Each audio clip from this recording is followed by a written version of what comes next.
Good morning class. Morning.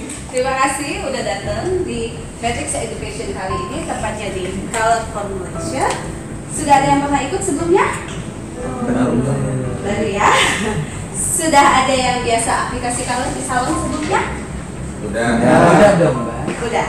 Oke, berarti tepat datangnya di Color Formulation. Nah, kelas kali ini adalah kita akan membahas bagaimana cara kita memilih formula yang tepat agar aplikasi warna kita dapat merata dari pangkal hingga ujung rambut. Sebelumnya di sini ada yang datang bareng temennya nggak satu salon? Ada. Atau ada yang sendiri nggak? Ada. Sendiri. Kalau ini satu sama karyawan. Di sini udah ada yang pada punya Instagram? Punya. Oke, kalau gitu aku mau teman-teman foto bareng teman di sebelahnya, diposting dengan hashtag Matrix Education atau hashtag Emma Brown Class. Boleh kita lakuin sekarang? Boleh. Yuk kita lakuin 5 menit ya. Nah, kenapa tadi aku minta teman-teman melakukan posting di Instagram? Karena ternyata selain kita semua di sini bisa saling mengenal, perkembangan dunia sosial media itu sekarang pesat banget ya, terutama di Indonesia. Untuk Indonesia kita berada di posisi nomor 3 yang paling banyak menggunakan sosial media, dan posisi nomor 2 yang paling banyak menggunakan Instagram. Terus 78% konsumen melakukan cari produk, cari servis melalui secara online. Jadi teman-teman di sini kalau enggak ikut dalam sosial media rugi atau enggak? Iya.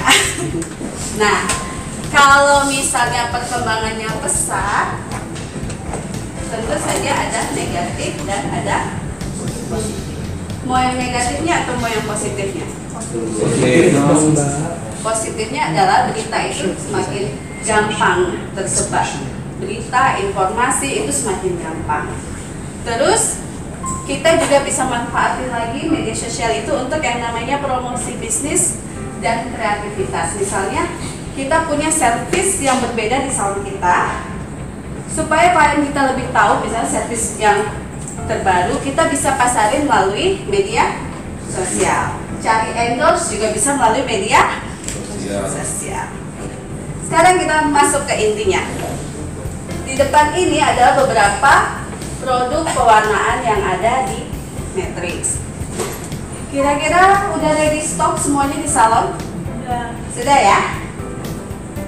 Kalau ini semua udah, yang ini udah belum? Baru lihat. Kita akan segera launching juga Wonder Color supaya teman-teman semua kreativitasnya enggak terbatas. Kita kasih terus produk lagi, supaya semuanya lebih kreatif. Setuju? Setuju. Nah, dari produknya apa sih hal penting lagi yang harus kita tahu dalam pewarnaan? Ada yang mau kasih pendapat? Produknya udah tahu, ada ini. Teknologinya, ada lagi? Promonya, ada lagi? Keuntungan, tentunya jenis-jenisnya. Produk pewarnaan itu terbagi dalam 4 jenis, sementara, semi permanen, demi permanen, dan permanen. Nah, semakin ke kanan dari sementara ke permanen, ketahanannya akan semakin lama. Terus dari sementara makin ke permanen, masuknya molekul warna semakin dalam. Jadi teman-teman tahu ya, semakin permanen semakin lama dan masuknya semakin dalam. Kita kupas satu-satu. Kita mulai dari yang sementara. Pernah pakai hairspray color?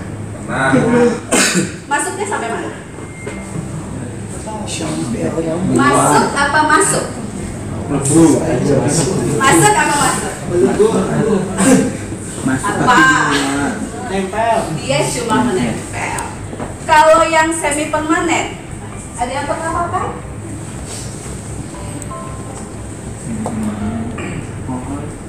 Mahal.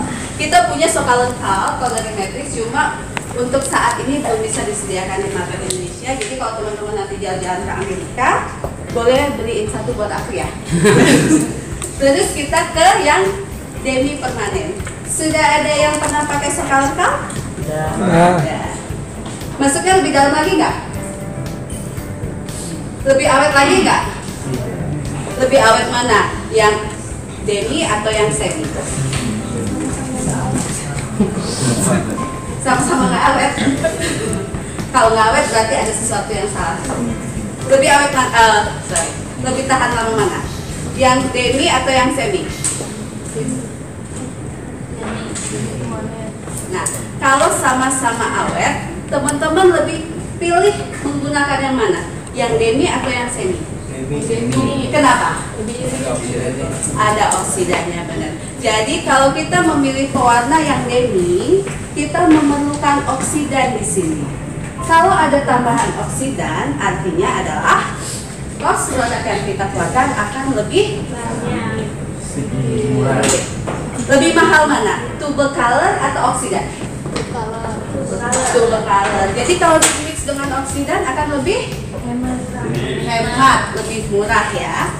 Terus yang terakhir adalah permanen color, tentunya menggunakan oksidan dan warnanya lebih tahan lama.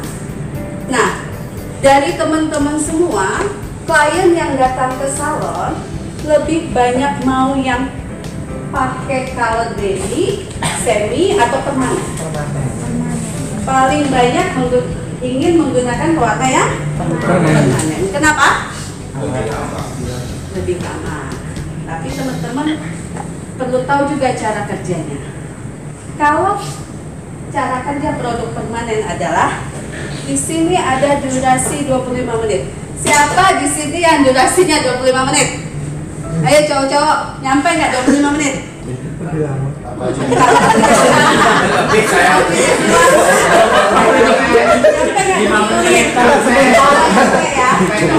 Boleh nggak 25 menit? Semi permanen kakak. Yusuf berapa menit? Oh, 1 jam. Boleh nggak 1 jam? Nggak boleh. Nggak boleh ya, nggak boleh Yus. Capek. Artinya kelamaan duduk, jadinya kelamaan berdiri. Jadi harus 25 menit. Alasannya apa? Ada yang mau kasih pendapat? Biar sama-sama. Karena itu bekerja dari awal dia membuka kutikula sampai akhirnya pigmen yang kita tambahkan menyatu dengan pigmen yang ada di rambut. Kalau lebih dari 25 menit apa yang terjadi? Molekul warna yang akan kita masukkan itu akan membesar sehingga sudah masuk ke dalam rambut. Oke? Nah, selanjutnya setelah produknya kita udah tahu, cara kerjanya kita udah tahu, jenisnya kita udah tahu, dan selanjutnya kita perlu ingat ini. Pewarnaan permanen membuat NUV menjadi lebih terang atau lebih hangat karena proses oksidasi tadi. Jadi sekalipun teman-teman menggunakan 6%, nanti setelahnya rambutnya akan lebih terang. Misalnya teman-teman memasukkan level 3.26 di rambut level 3 juga, setelahnya akan lebih terang atau lebih gelap? Lebih terang. Terus kombinasi dari kontribusi pigmen rambut dengan molekul warna baru akan menghasilkan warna yang baru juga. Jadi ada hubungannya ya, warna yang dimasukkan ke dalam rambut dengan pigmen yang ada di rambut. Dapat sampai sini? Dapat ya? Next ya. Nah, kalau udah diwarna, udah cantik, udah di styling, dirawat nggak setelahnya? Harus. Alasannya adalah biar makin sehat, karena masa depan rambut klien kita adalah masa depan bisnis salon kita. Kalau klien rambutnya rusak, masih ada lagi nggak yang bisa kita coverin? Jadi teman-teman jangan lupa, sarankan untuk menggunakan color last bagi yang medium kerusakan rambutnya, dan menggunakan pipet inside untuk yang sudah double proses. Misalnya di situ ada smoothing, ada color, dan ada bleaching. Oke. Yang datang ke sini mau nggak kalau skill pewarnaannya meningkat? Mau nggak dapetin ini semua? Teman-teman percaya nggak kalau skillnya tinggi, 4 poin ini akan didapat? Percaya ya? Percaya aja ya. Oke, dari skill pewarnaan yang tinggi kita akan bisa mendapatkan tapi yang lebih royal, karena color itu sulit banget kita ketemu. Apa ya istilahnya ya? Service color itu selalu original, nggak bisa KW, apalagi kalau beda tangan. Jadi kalau colornya by Wawa akan berbeda dengan by Mala. Jadi kalau udah cocok ke Mala, minta dikerjain yang sama seperti hasilnya Mala, tapi yang ngerjainnya Wawa, mungkin bisa sama nggak? Ya. Jadi otomatis aku kalau mau color yang kayak hasil Mala kemarin, aku harus ke Mala. Jadi tamunya jadi lo. Yang kedua, servis pewarnaan semakin diminati. Setuju nggak? Sekarang buka handphone dikit yang keluar warna-warna rambut, ya kan? Terus meningkatkan image salon. Color itu adalah pekerjaan yang paling harus dipikirin secara matang. Jadi salon yang colornya laris berarti image-nya akan semakin baik. Nah, kalau keuntungan yang paling besar datangnya dari mana sih? Misalnya teman-teman kasih highlight di rambut bob dengan smoothing rambut bob, mana yang lebih mahal? Color. Misalnya smoothing bob diulang lagi 6 bulan kemudian, sedangkan full color bob akan diulang lagi berapa bulan kemudian? Balik lagi nggak jadi nganterin duit? Lebih cepet ya, duit lagi ya, berarti untungnya lebih besar. Oke. Yang berikutnya kita, nah selain skillnya udah tinggi, skill yang tinggi akan memaksimalkan hasil warna kita nggak kalau tanpa konsultasi dan analisa? Kenapa? Kalau konsultasi itu kita menggali apa sih histori rambut klien kita, apa aja yang udah terjadi di rambut klien kita. Kalau analisa kita memastikan sesuai nggak sejarahnya dengan keadaan rambutnya. Nah, teman-teman perlu pastikan teman-teman menghindari untuk melakukan hal ini. Nggak boleh lagi ya. Jadi yang pertama adalah kita nggak boleh kasih pertanyaan tertutup. Jadi kita harus kasih pertanyaan terbuka. Contohnya, ada yang mau kasih contoh pertanyaan terbuka itu seperti apa? Kapan terakhir kita lagi? Kalau aku tanya, kakak sudah makan? Terbuka apa tertutup? Tutup. Kalau kakak makannya apa? Enak apa enggak sarapannya tadi pagi? Terbuka atau tertutup? Jadi kalau di color, pertanyaannya adalah sudah pernahkah diwarnai sebelumnya? Jawabannya terbuka atau tertutup? Sudah. Tapi akan memancing pertanyaan berikutnya. Kapan terakhir diwarnai? Ya kan? Nah, yang terbuka misalnya seperti ini. Kakak mau warna baju yang seperti apa? Itu nanti akan luas. Terus pastikan klien jangan langsung dibawa ke shampoo area, karena nggak semua proses coloring itu harus dimulai dengan shampoo. Lalu warna ditunjuk adalah warna yang digunakan. Kalau misalnya klien masih suka buka ini, Mbak aku mau yang ini ya, Mbak aku mau yang ini ya, jangan pakai ini lagi, ini cuma pegangan kita aja. Kalau misalnya kita sedikit lupa ya, karena kan produk banyak, ini buat simpanan hairdresser. Tapi pastikan klien kita menggunakan mobile phone-nya untuk googling atau lihat aku mau seperti apa ya, cari fotonya dari media komunikasi yang ada. Oke? Oke, yuk kita next. Nah, tadi udah konsultasi, sekarang analisa. Di analisa yang kita ingin cari tahu adalah tekstur dan porositas. Tekstur itu apa sih teman-teman? Diameter rambut, bodinya rambut, besar kecilnya rambut. Semakin besar berarti bisa menampung formula lebih Banyak. Semakin kecil formulanya lebih Sedikit. Nah, kalau porositas itu artinya apa?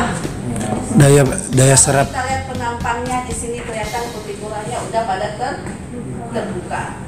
Kalau kebuka gini gampang masuk, gampang keluar. Berarti cepat jadi, cepat hilang. Nah, terus selain itu, teman-teman kalau di tekstur ini kita bisa tahu untuk kemudahan kita mengkomunikasikan berapa harga servis yang akan kita temukan ke customer kita. Dapat sampai sini? Analisa udah, konsultasi udah. Satu hal penting lagi yaitu tax allergy. Ini wajib kita lakukan kalau customer yang datang belum pernah mengalami proses pewarnaan sama sekali sebelumnya. Kenapa? Karena ada beberapa orang itu yang dia alergi dengan bahan-bahan yang ada di tubuh color. Jadi teman-teman cukup oles di bagian belakang telinga produk dari tubuh color dengan cotton bud. Tunggu sampai paling enggak 20 menit. Kalau ada reaksi seperti ini, berarti boleh nggak diwarnai? Nggak boleh ya? Nah, 20 menit nggak terjadi apa-apa, akhirnya kita lakukan coloring. Ternyata terjadi seperti ini. Dia seperti kencang, terus agak bengkak, agak perih matanya. Apa yang harus kita lakukan? Bawa ke dokter, tapi sebelumnya kita bilas bersih. Dan jangan lupa hubungi tim Matrixnya ya. Nanti kita bantu untuk mengatasi kalau teman-teman ketemu masalah seperti ini. Oke? Nah, siapa di sini yang masih suka ketemu terapi pangkal? Ada? Udah jarang ya. Tentunya masnya pasti selalu konsultasi dan analisa. Siapa yang pernah bending? Sering? Berarti belum konsultasi dan analisa. Siapa yang ujungnya off tone? Sering banget juga. Berarti benar. Hari ini emang harus ikut kelas ya, biar nggak terulang lagi. Dan overlightening. Teman-teman tahu nggak? Ini semuanya bisa dihindarin. Asal konsultasi, analisa, dan yang satu lagi teman-teman harus menguasai yang namanya ini 4 aturan dasar dalam pewarnaan. Yuk bacain satu-satu. Yang pertama, tentukan warna dasar dan presentasi rambut bunga. ngantuk. Yang kedua, Tentukan warna target level yang dikehendaki. udah agak bangun. Yang ketiga, Tentukan target pantulan. yang keempat, Tentukan teknik oksidan yang digunakan. Udah pada bangun. Satu-satu. Thank you ya. Nah, warna dasar. Di sini ada 10 level rambut dan kita harus tentukan juga persentase ubah. Yang pertama adalah kita harus mengetahui 10 level rambut yang ada di rambut kita. Level warna dasar adalah, kalau aku dulu sebelum jadi edukator, aku belajar gini. 1 dan 2, berarti 2 black, 3 brown, 3 lagi blonde, dan 92 lagi light blonde. Yang paling sering kita ketemu di Indonesia adalah level 1 sampai dengan level 5, dan dominan lebih banyak di level 3. Warna dasar rambut orang Asia adalah level 1 sampai level 5. Di sini orang Asia semua? Iya. Aku Eropa. Ada. Ini bule. Terus persentase uban. Ini bule. Persentase uban dibagi 3, yaitu kurang dari 50, 50% dan lebih dari 50%. Kenapa ditentukan persentasenya? Karena dari masing-masing persentase ini kita akan melakukan formulasi yang berbeda. Jika di bawah 50%, pantulan netral atau gold kita masukkan hanya 15 mili, sedangkan warna target 45 mili. Berarti 1 berbanding 3. 15 dan 45 1 berbanding 3. Beda juga dengan yang 50%, formulasinya adalah 1 berbanding 1. Kalau yang lebih dari 50%, formulasinya yang netralnya berapa? Netral atau goldnya berapa? 75%. Warna targetnya 15 mili atau 25%. 15 mili atau 25%, berarti berapa banding berapa? 3 banding 1. Terbalik dari yang kurang dari ya. 50%. Jadi yang ini kita lebih banyak menggunakan pantulan netral atau gold. Tapi sebelumnya perlu teman-teman ingat, kita wajib melakukan yang namanya pre-softening. Pre-softening itu apa sih? Ada yang masih ingat? Mengisi pigmen buatan. Karena kenapa kita pilih pigmen gold? Ada yang bisa kasih pendapat?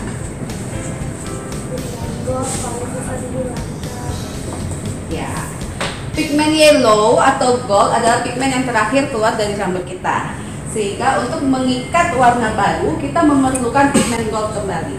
Jadi kita lakukan pre-softening dengan memilih 5.3 atau 7.3, kita mix dengan 6%. Diamkan 10 menit dan lap handuk. Setelah dilap handuk lembab, apa yang kita lakukan? Masukkan warna target. Masukkan. Jadi kalau ketemu ubannya berapa persen kita melakukan pre-softening? 75%. Di atas 50. Gampang ya. Nah, tipsnya adalah kalau teman-teman ketemu klien yang ada ubannya, teman-teman pastikan menggunakan oksidan 6% dan di level yang sama. Netral akan lebih gelap hasilnya ketimbang warna yang kita mix dengan gold. Jadi kalau mau di cover, diwarnai atau diharmonisasi, teman-teman udah tahu harus pilih yang mana, netral atau gold. Yang penting oksidannya harus Nah, yang kedua, target level yang dituju. Karena warna dasarnya kita udah tahu, sekarang kita harus tahu nih mau larinya kemana, pindahnya berapa banyak levelnya. Misalnya di rambut virgin, aku punya klien di rambut dengan warna dasar level 3.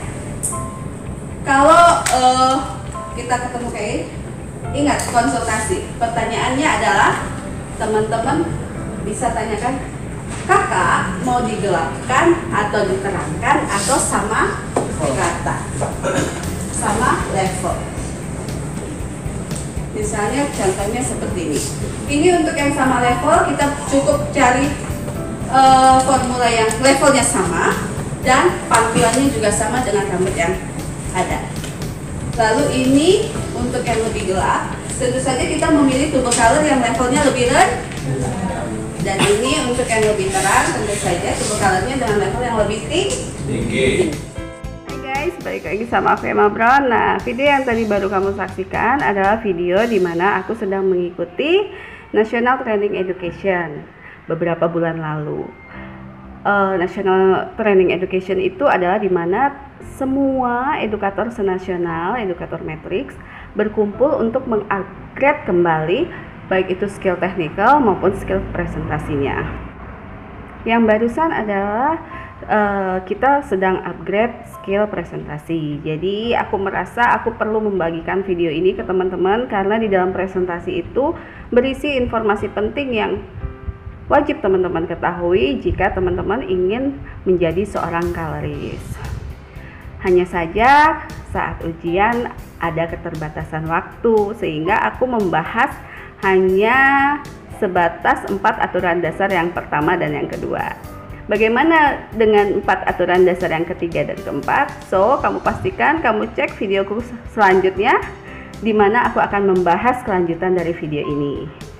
Stay tune dan jangan lupa subscribe, komen, dan share video ini ke teman-teman kamu ya guys, supaya mereka mendapatkan informasi yang sama, yang bermanfaat seperti yang kamu dapetin.